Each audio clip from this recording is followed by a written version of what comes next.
doing the connecting conversations all semester, and so this is our last one today. We've really enjoyed it. We've had a lot of great student speakers, and so we are glad that you are here to support Lance and to listen to what he has to say today. So without further ado, this is Lance Rodding, and he is going to tell us a little bit about how he got here today.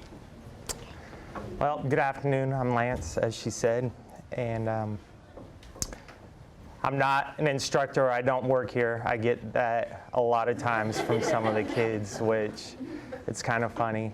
And I think it's an honor to have some of the younger students tutor me as well. I know I had one early college student tutoring me in science, and I thought that was the coolest thing. But I'm Lance. I turned 40 yesterday. I have, thank you. I have 3 daughters. One's 21, one's 13, and one's 9. I have a grandbaby that's a year old, and that's not typical for the college students usually.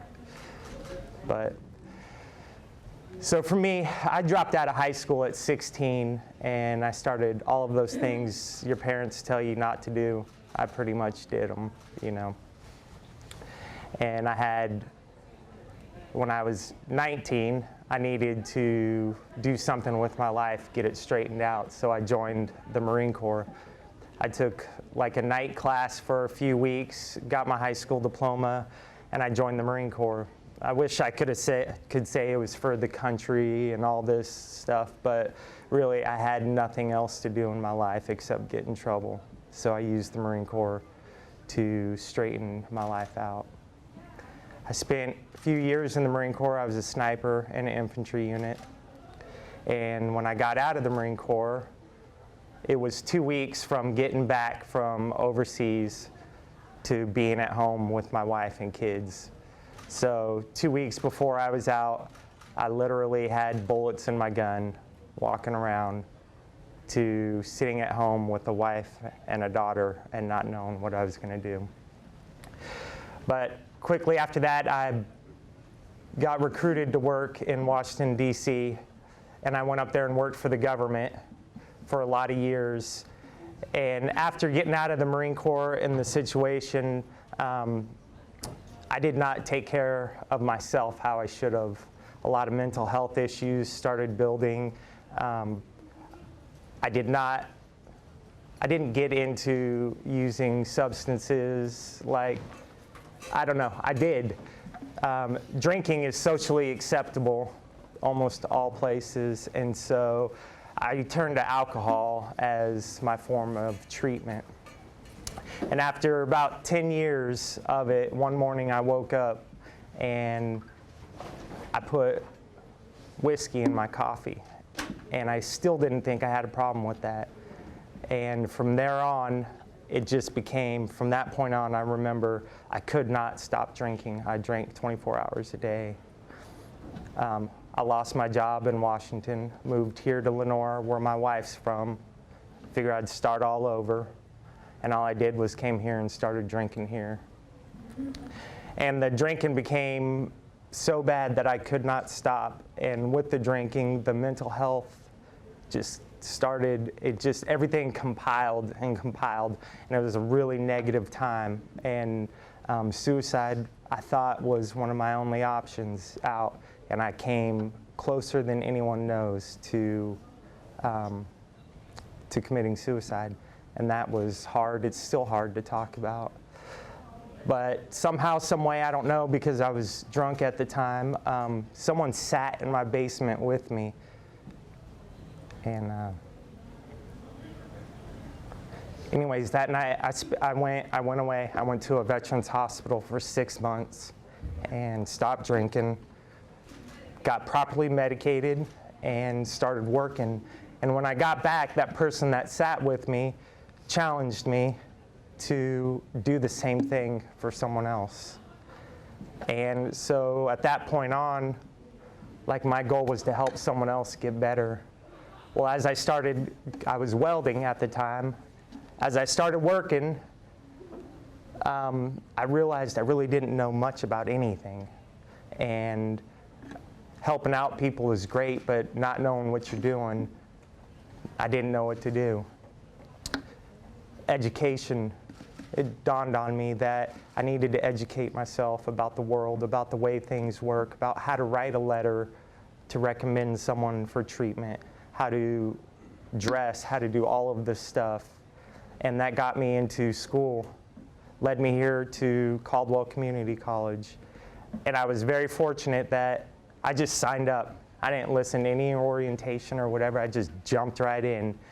And it was hard. It was really, really hard. And I had this really, really difficult instructor, Mr. Whitley, that he said, hey, you need to get down to the writing center. You need to just camp out there.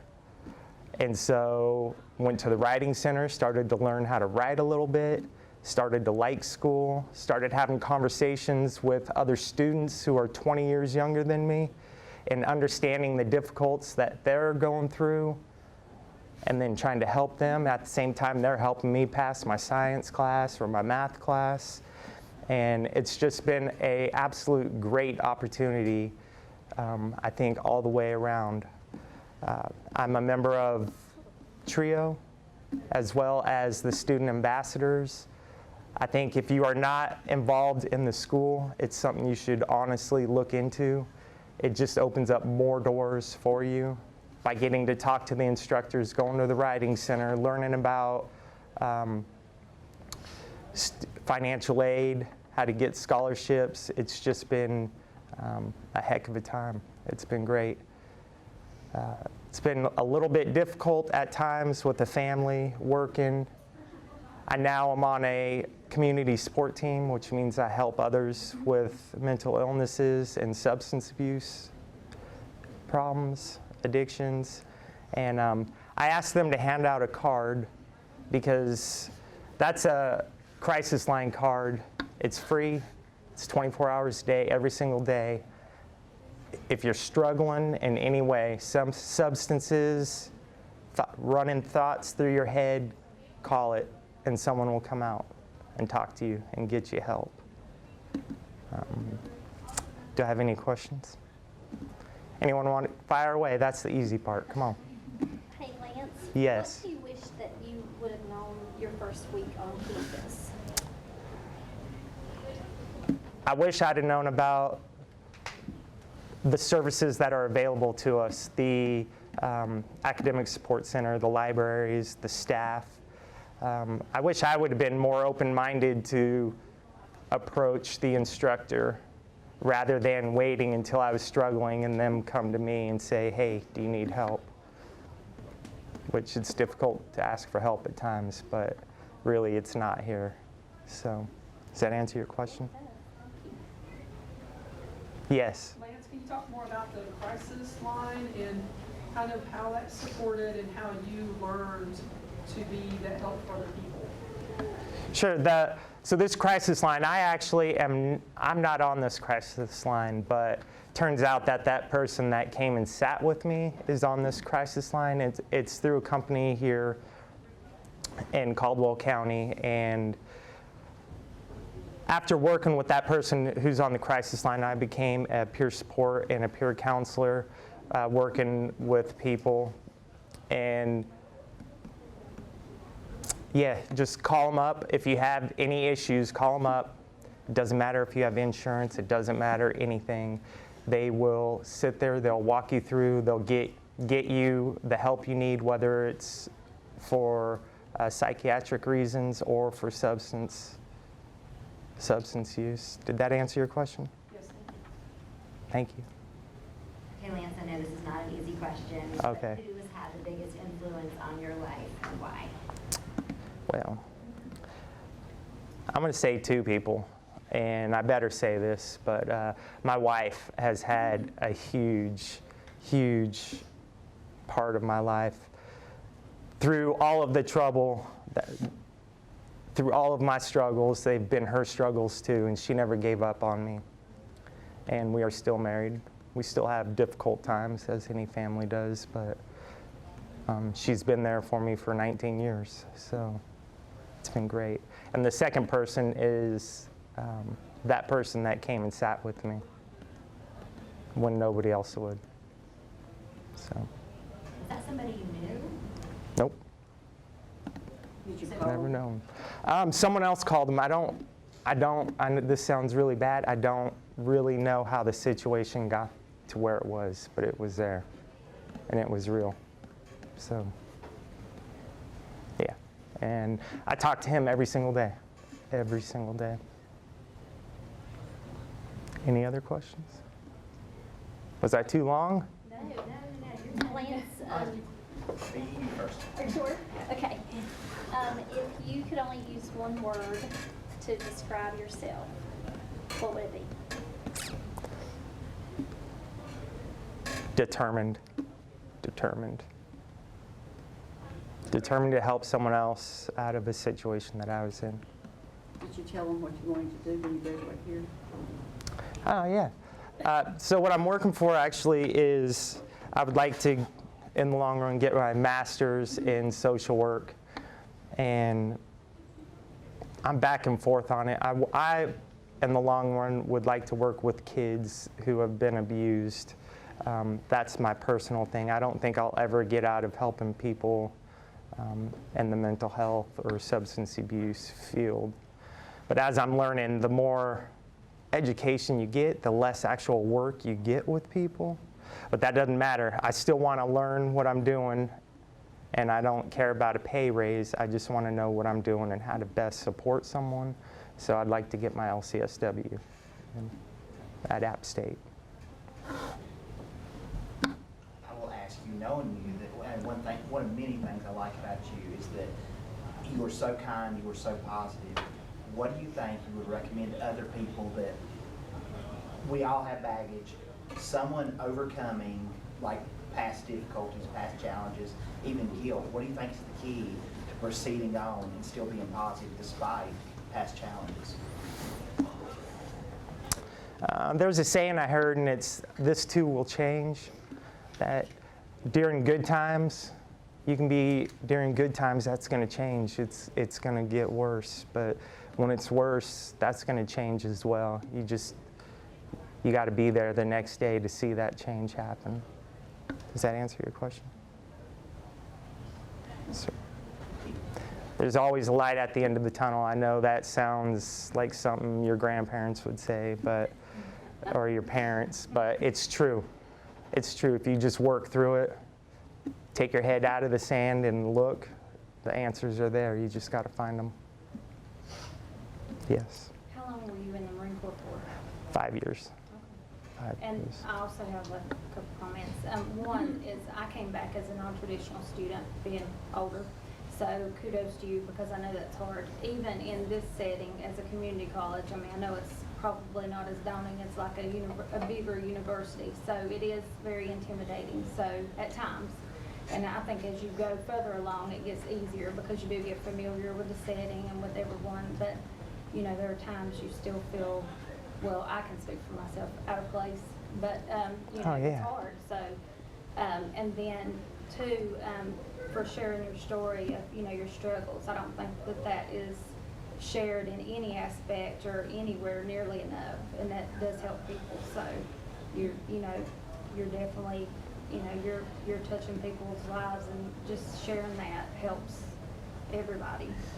Thank you. Thank you for doing that. I think it's important to know also that what was taught to me and what I learned is by helping other people, you're really helping yourself in the long run. You truly are. You're making yourself a better person by helping them. Would you be a public speaker? No, absolutely not. I think you'd be really great, Yeah. Thank you. especially because you said you wanted to eventually help children. Yeah. Be a key speaker for elementary, middle school. Yeah. Start, yeah. I won't turn it down, I'll say that, but I'm not volunteering. Well, if I could ask a second question. Please. Okay, so faculty and staff working with non-traditional students, what would you say to all of us, things to keep in mind as far as how we communicate, how we work with folks that aren't fresh out of high school? I would say keeping it relevant. to everybody in the classroom, keeping it relevant. There have been a couple of times where the instructor has said, oh, you remember from high school, and they skip an entire part. And in science and math, that you're lost at that point. But with that, it's the student's responsibility after class to go, hey, I didn't have science or math in high school, you know. Does that answer your question? Yes. Thanks. I'll tell you another good thing is, so it wasn't planned this way, but I'm taking sociology of the family, and the person that sits right next to me in that class is my oldest daughter. And so we're learning like all the things of how family dynamics work, and it's pretty funny at times. It's kind of awkward at times too, but yeah, that's great, because especially with that daughter, she was 16 when I started changing my life. And when I got back from the hospital, she walked out. She said, "To heck with you.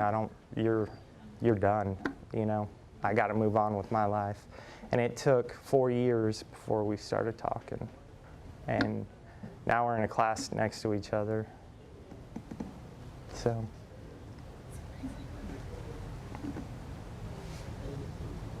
Thank you, guys. Thank you.